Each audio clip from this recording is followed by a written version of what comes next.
Welcome to Sober.Coffee, a weekly coffee chat sharing experience, strength, and hope for anyone on the sober road to recovery.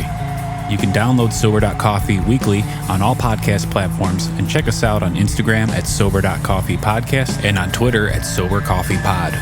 To learn more about us and to help support these sessions, visit online at Sober.Coffee. Here are your hosts, two guys on their own path to recovery, Mike and Glenn. Let's join them at the coffee shop.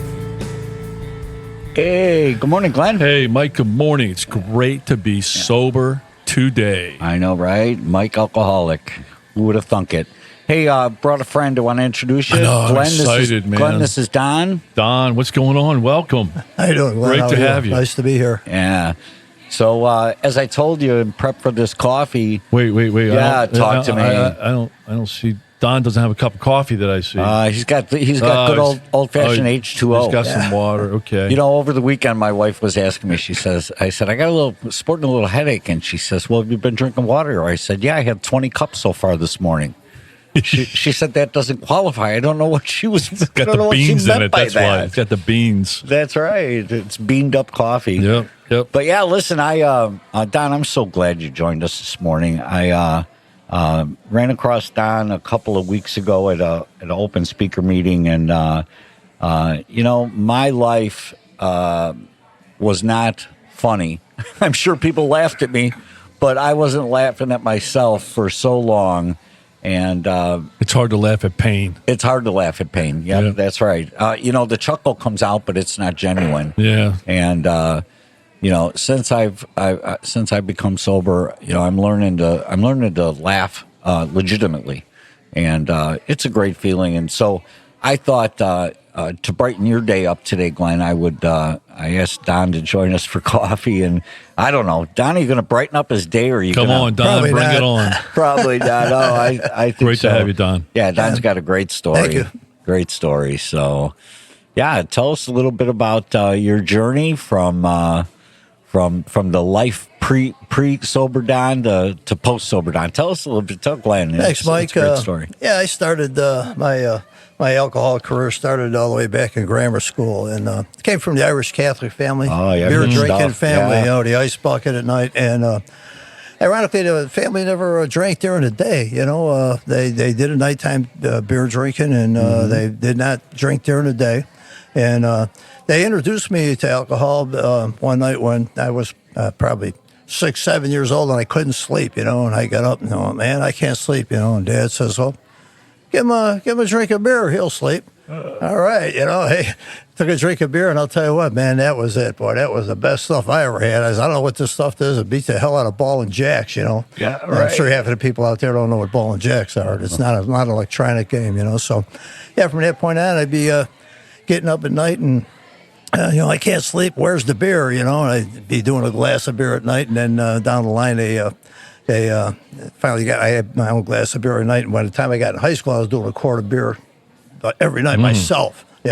So anyway, in grammar school, I met my wife actually in grammar school, and I considered it. She came from a. Wait, you got married when you were in grammar school? My wife to be. Okay. Okay, thank you. There you go. Wife to be.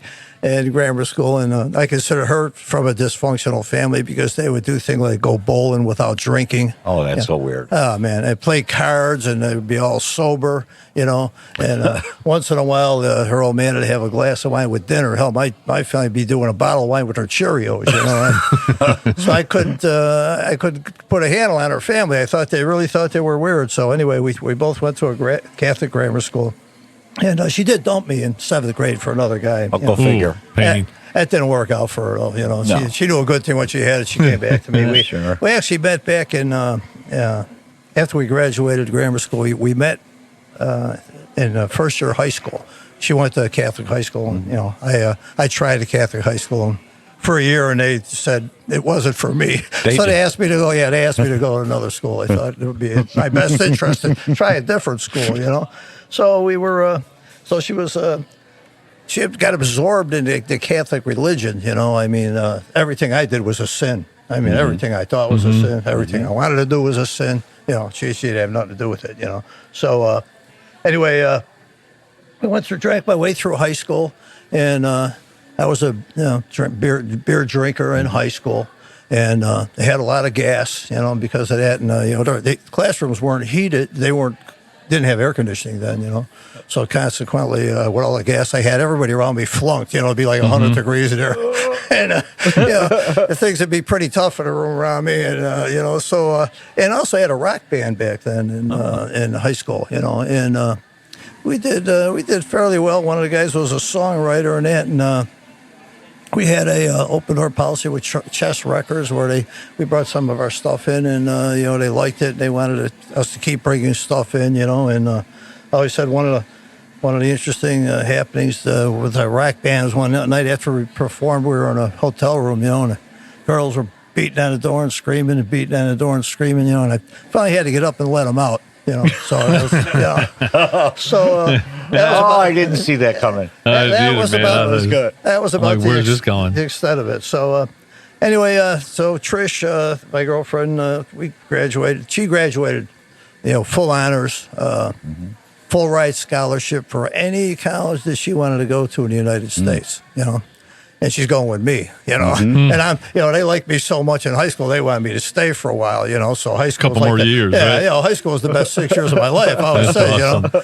And I'm seeing how this is, going to play out in the future. She's going to go to college, and she's going to start doing her homework projects with Mike and Glenn and Bob and Tom, and they're going to be studying to be doctors and lawyers and all that. And then, they got Don here, who's the never was been drummer, like it wasn't even a has been, I never was been. And she was pretty good looking. So I'm figuring that, she's going to be hit on. She's going to have to make the inevitable decision. Do I want to marry Bob or Tom or Joe that studied to be a doctor or a lawyer, or do I want to hang around with a drunk drummer, And so I says, she's got to quit college.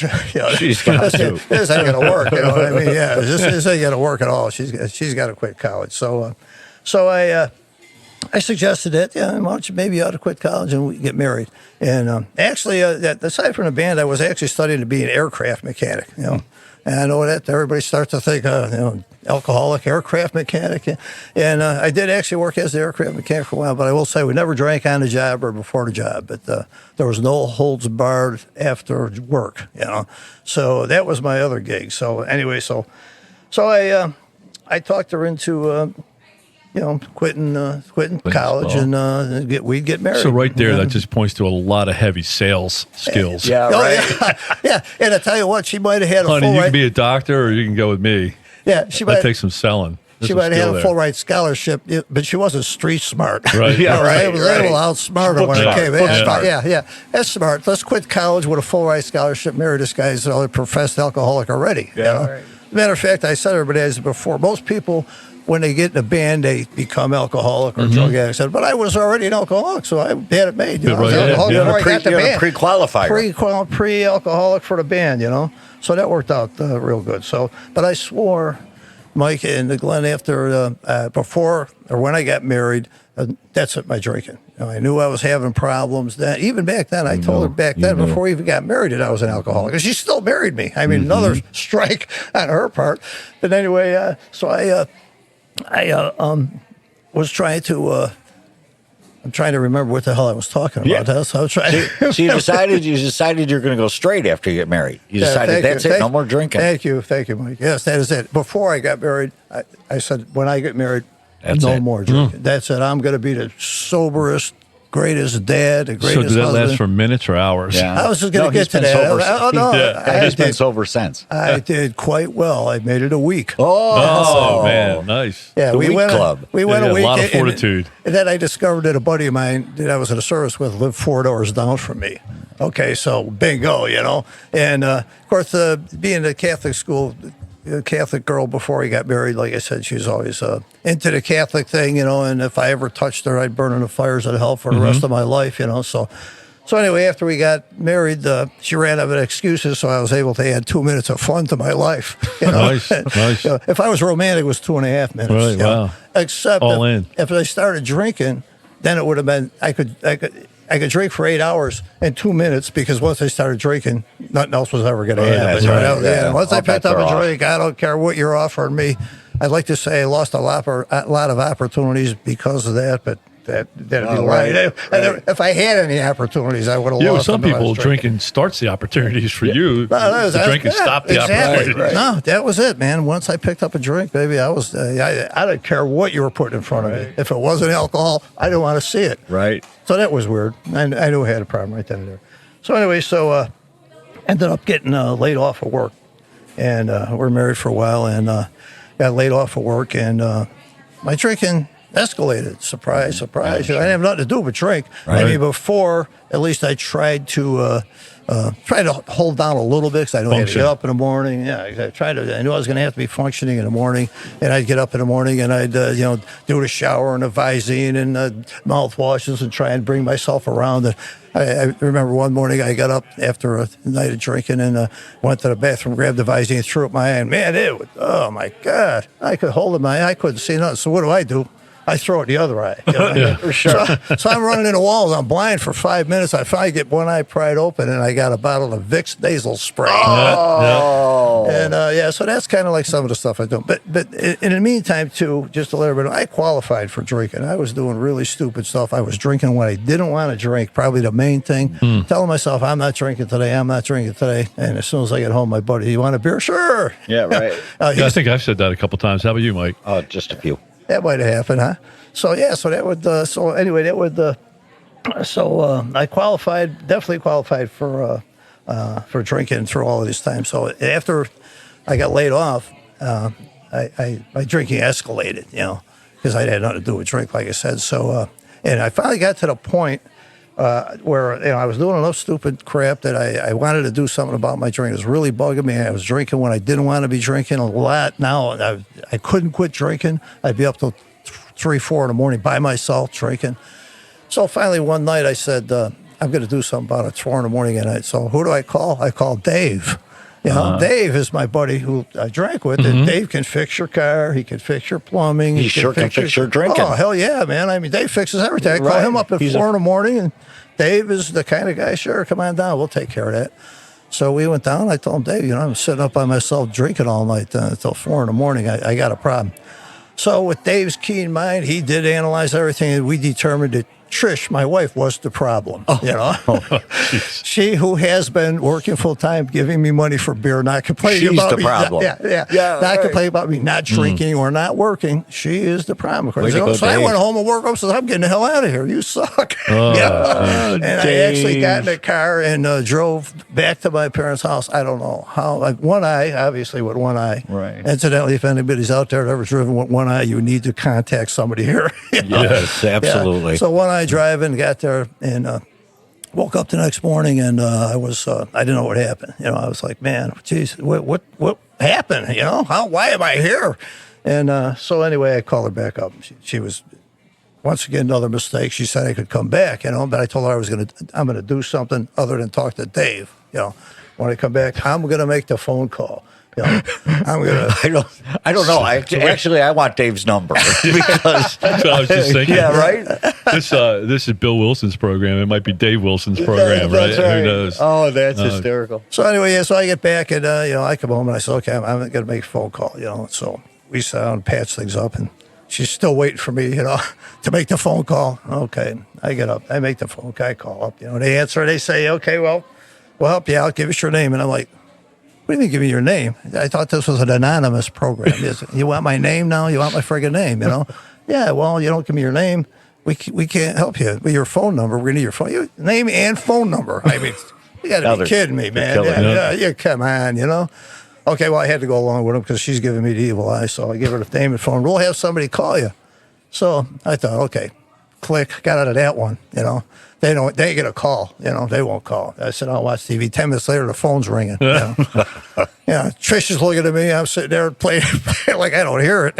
It's just the phone's ringing. Oh, the phone's ringing. Okay, I better get the phone. I go and get the phone.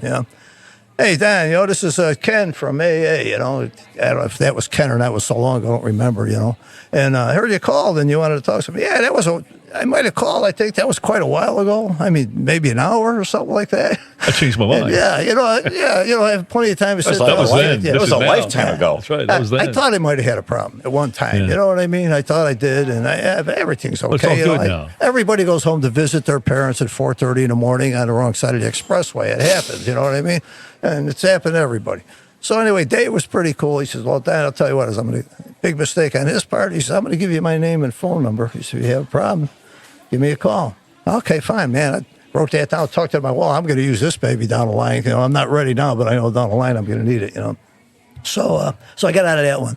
So Wait, Don, let me jump in. What year was this? oh man, are you kidding me? I don't have my wife here. I don't know what years anything happened. Because I I'm was gonna almost say thinking that it's the house phone. I'm almost thinking. Yeah, right. Yeah, not picture it with the cord. Yeah, It is it's- a house phone. It sounds like a phone with a Oh, cord. it is a house phone. This Yep. is back in the 70s, No. early Okay. 70s. Oh yeah, house So phone. it was after, hey, Mabel, can you get AA on the line for me?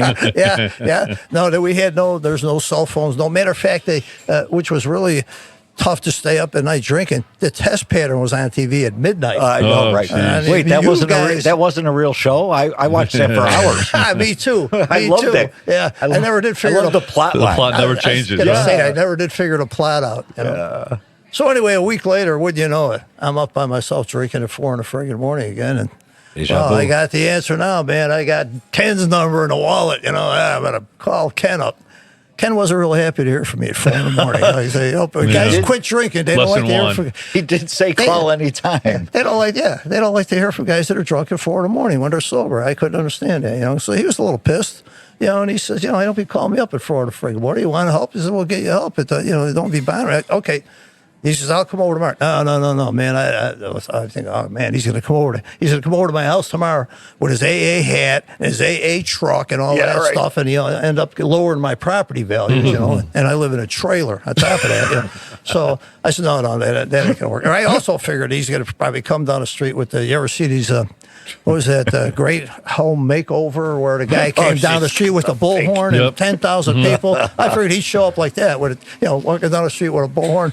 Hey, where's that asshole dad at? We come to save. I brought 10,000 people with me. All your neighbors, all your friends, all your relatives, people you haven't seen are all going to come here. And everybody knows that you're a freaking idiot. You know, and the wife runs out, hugs him, and I crawl down the stairs. I figured this is what's going to happen, you know. So I said, hey, look, I'm going to come over to your house.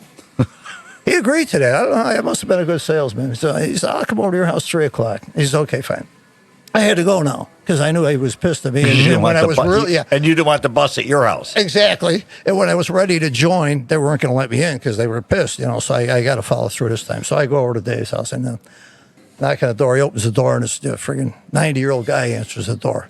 I used to make him 70, but now that I'm 70, I make him 90, Right. you know. Yeah. But I'm like 21, you know, and I'm looking at this guy. Oh, man, I am in trouble now, you know. Oh, come on in, you're done, yeah, blah, blah, blah. And I come in, I could hear the dust settle in this guy's house. Honestly, God, there was no TV, no nothing, man. It was the quietest place. The library would have been noisy compared to this place. I sat down, he says, a while ago, he said, I had a drinking problem, and he says, now I have all of this. And he didn't have anything I wanted. Yeah. I'm looking around thinking, oh, man, you got to be kidding me. You're kidding me. I'm in for this. I thought, oh, my God, how do I get out of here? You know? And so he proceeds to tell me, I'd like to take you to a meeting tonight. Well, it's Friday. I said, AA's closed on the weekends, isn't it? I mean, you guys don't blow every freaking weekend, go to meetings, do you? Yeah. Oh, God, are you kidding me? I'm screwed. So anyway, I knew he was pissed. I knew I had to follow through. I had to make him happy, so when I really needed him, he'd be there. Right, right. So I went to a meeting with him. And ironically, I walked into the meeting, and for the first time, I met people that understood me instead of Dave. My buddy Dave, back when I would talk to Dave, I wasn't an alcoholic because I didn't drink in the morning. I only drank beer, so I definitely wasn't. But I walked up to these people. I said, I pick up a drink. I can't quit drinking. They say, oh, no shit, Sherlock. That's why we go to meetings, man. We all do the same thing. Are you kidding me? I felt really, really comfortable. And so for the first time since I was 10, I was sober for like 5 months. And so that was amazing. That was an amazing time. So then anyway, fast forward, 5 months later, I go back out and drink. And that started my 10 years worth of what I called my dry cleaning AA, because I was in by 9 and out by 5. I was in and out of the program so many freaking times you couldn't figure it out. So anyway, So after, in the interim, we bought a house. We had some kids. We ended up with a cottage up in Wisconsin, and God made Wisconsin for alcoholics to go drink. I mean, we know that. Right. I mean, so that's all that was happening up there was me drinking. And I think I didn't get killed. I mean, looking back seriously, I thank God I didn't get killed. But one particularly bad weekend, Dave wasn't with us that weekend. I was the only guy that ever had a car crash. I was walking and the car was parked. I literally was in a bar. I'm dancing with my buddy's wife, and he's complaining, where I had my hands at. And I know they were in the wrong place because I've been drinking all day, and she wasn't complaining, but he was, So we got an argument. I stormed out of the bar. Only when I opened the door, I forgot there's like 2 steps, So I make a step, and I miss everything, and I start falling, and I'm running, trying to catch myself. Right well, in the thank car. God for the Lincoln Navigator. It was parked on a friggin' on the boat ramp. It was around the Rock River. I ran head first into the side of the friggin' car and knocked myself out cold. You're the guy who dented my Lincoln. That's the Lincoln saved my life. I said, man, if that Lincoln wasn't there, I'd have swan dived into the Rock River, and I've been going through the Janesville sewer treatment plant by the time they came and get me. So anyway, Trish found me a little later laying on the boat ramp and blah, blah, blah. So time to go back to AA. I think it's maybe time, you know what I mean? My face is bloodied, my nose is smashed, and, now my in-laws are babysitting for the grandkids, so I have to go pick them up, on the way home, and explain to me what happened. What happened to your face? Oh, I just bumped into something, So anyway, I told Trish, I'm going back to the program. She was always, it's up to you. It's your choice.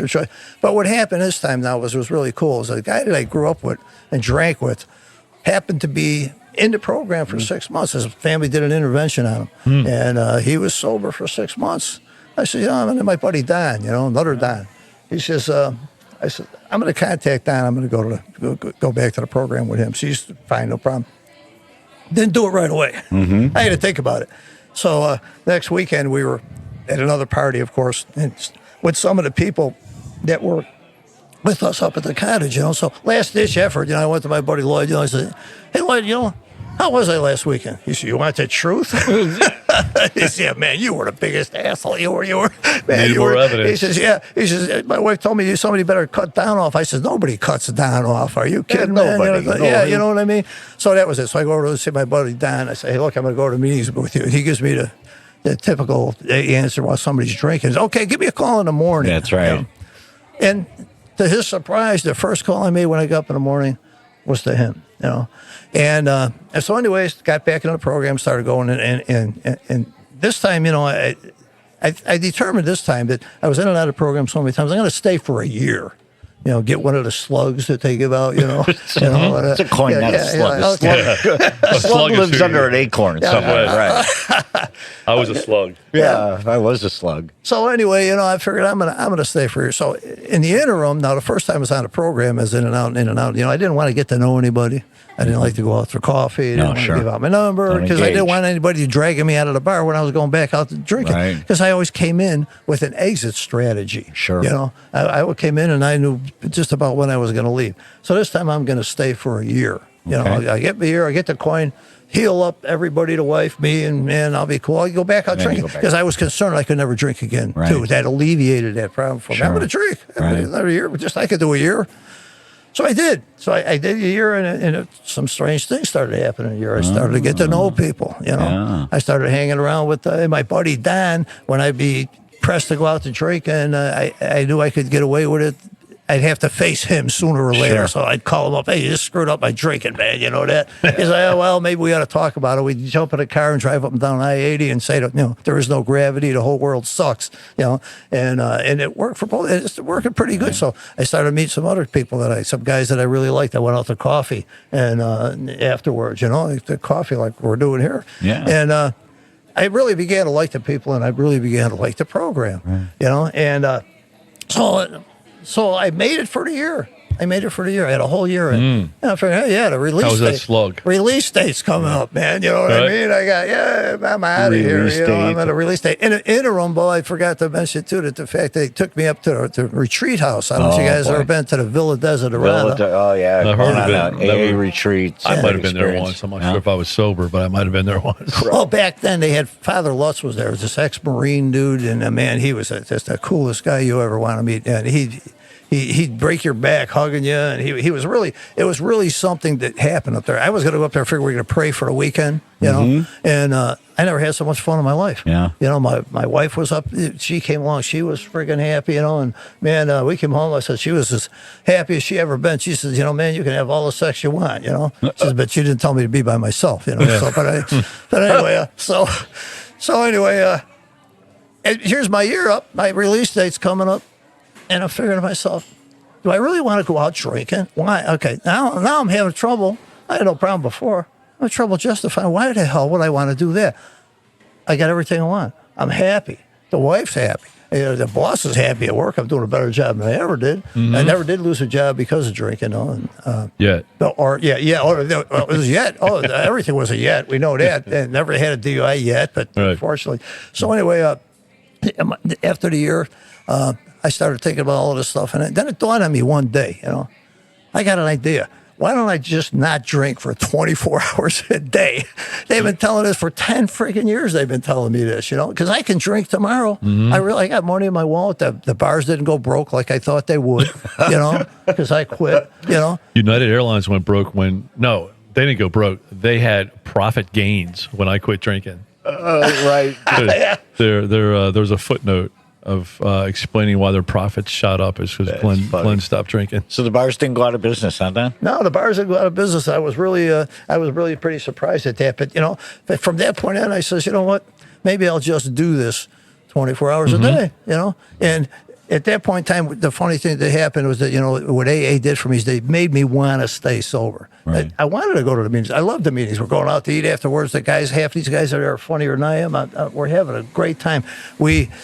In the first group I was in, my home group was Little Christmas. They used to go away for the weekend. We'd cut down Christmas trees. We'd go out to breakfast. They had barn dances. They had Christmas dances for the kids, or Christmas parties for the kids. It was fantastic. They were always doing something. They were always fun. And one story I got to tell too. We were away with Little Christmas up in Port Washington. We went into they had a back room. We went to a steakhouse bar. You know what I mean? We're going to go eat. So they gave us the back room. There's 25 of 26. Wait, you had an AA meeting in a bar? No, we were away for close enough. We were away for the weekend, and my buddy Andy, his is his favorite steakhouse. You know, and so he has to go get their 5-pound friggin' steak. You know, so they put us in the back room in a bar, and we're telling jokes, and we're laughing hysterically. We got the waitress telling jokes even, you know, and the waitress from the bar shows up there, and she hushes everybody. She says, "Can I have your attention, please? Can I have your attention?" She says, "Yeah." She says, "The people from the bar sent me back here because they want to know what you guys are drinking because they want to drink it in the bar." And then you had a group of sober guys. That's the honest to God's truth. Yeah, I love it. We had to make up some Don, thanks so much for stopping by. I have to jump in. Go ahead. So how long do you have sober now? I am in my 40th year. Wow, that's amazing. 40 years. I never thought I'd do that. One day at a time. One day at a time. One day at a time. One day at a time is it. Don't come in with an exit strategy. Don't come in. Right. Do you still got money in your wallet for tomorrow? Man, I got more money I never knew what to do with. I know. All right, so I have to ask, right? So what we do, Don, is we break up our sessions, experience, strength, and hope, right? So, you know, clearly AA is part of your success, story, right, of how you don't have to drink today, right? Right. Mm-hmm. It's 7:30 in the morning, and you're sober. You know? That's amazing. Same for me, same for you, Mike. Right. What are some other things that you do other than in AA or within AA that help you throughout the day, throughout the week? Yeah, I wanted to mention that. I like to make my story a funny story, and I consider it's pretty humorous. But there's a lot of AA has done wonders for me. Probably the main. I started with the simplest program. The simplest program was ask help for the morning, don't drink, go to meetings, and thank God at night. And I did that for a long time before I even got involved in the steps. And like I said, the second time I came into the program, what really helped me is, I don't like the word sponsor. It reminds me of you're paying somebody to go to a football game or something like that, But what saved me was being my best friend Don was in there, and the same here. We worked together. So if you want to say sponsor, you call it sponsor. Sure. I think it's important for somebody to get somebody really close that they can be friends with on the program. Find the right group. It's really important. Some of the groups, when I first came in way back when I was 21, they were like big book bangers. You will do these steps, God, baby. They were, oh man, I just went out of there, And so it's important to find the right group. When I went into the Little Christmas, these guys were hilarious. I mean, these guys were just, their comments were funny. They were always upbeat. You felt really good after you left the friggin' meeting. You had a damn good time. So other suggestion would be look for the correct group. If you're not, if your group is status quo, try some other groups. And there's thousands of them, thousands of groups out. Yeah, Mike. And just keep trying until you find the one you like. And the same thing with the person or a sponsor. Keep looking until you find a person that you really like that you can be close to. I prefer, like I said, sponsor reminds me of a business relationship. I like to think of like your best friends. You know what I mean? That's what happened with me and Don. Yeah, it's funny. My sponsor. I mean, he started out as my sponsor, and we turned into best friends. Right. Great, just deep, great friendship. But what I found, as I was looking for a sponsor is, I was in a terrible state of mind. I was, at that point I had not surrendered, and I knew what was best for Glenn. And as I look back, I remember I had a temporary sponsor, and I remember going through it. I couldn't stand him. I mean, every time his mouth moved, it just grinded my brain. And everything he suggested was against what I wanted, And so, he wasn't a good fit for me, right? So I left him. But as I look back, he was an amazing guy with amazing input. So at some point, I finally had to surrender and say, you know what? I'm not going to agree with you, Don. I'm not going to agree with you, Mike, on what you suggest, but I'm going to follow, what you tell me to do. And the only thing that got me there, Don, is I had enough proof, that my way wasn't working, So, I understand finding the groups that you're aligned with, but it's like, typically when I go to a meeting and I don't like it, it's usually when I need to listen the most. Right. It's usually when if somebody's saying something to me and I don't like it, or, I'm not going to hang out with that guy anymore because, hey, we just don't fit. I have learned that that's like a little alarm for me, that why is that guy grinding you, right? Or why is that meeting grinding you? It's interesting, right? And I mostly find that it's a character defect in me that is causing that. And I use that as a way to sharpen my pencil, as a way to, tighten up and I'll sit there and suffer through some of those situations because it's good for me. Right. So, I've seen people hop around sponsors and hop around meetings, and then they never latch on because it just never clicks for them. But, and I've also found meetings that I really like. Right. So I mean, it's crazy. Yeah. But good advice though. Keep poking around until something to think about. That works. One Right. guy that tell me that helped out a lot too is don't think of a drink, think of a drunk. When I was flopping around, I kept going in and out. He says, you're thinking of a drink. In other words, yeah, he's right. I'm thinking I'm going to go to the tavern with the first drink I have. I'm going to feel good. Second drink, all the women in the bar are going to be looking at me. They'll love you. Oh yeah, third drink, they're all going to want to go out with me. You know what I mean? Right. I mean, what's the reality? The reality is I'm going to probably crash my car, kill somebody on the way home, or get killed by the wife on the way home. Look at the drunk. Yeah, I mean, so we always look at it the wrong way. That helped a lot. And of course, I did get involved in the steps once I started going to the villa. You go for so long, and then you're going to want to be involved. The steps will it's an work for important part you. of the program. It's yeah.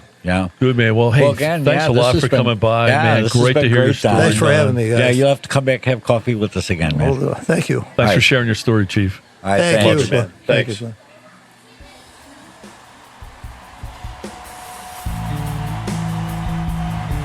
Thanks for joining us for today's coffee chat. To contact the show, email us at podcast@Sober.Coffee. If you need immediate help, the AA hotline is 800-839-1686. The National Suicide Prevention Hotline is 800-273-8255. Remember, Mike and Glenn are sharing their own journey on the path to recovery.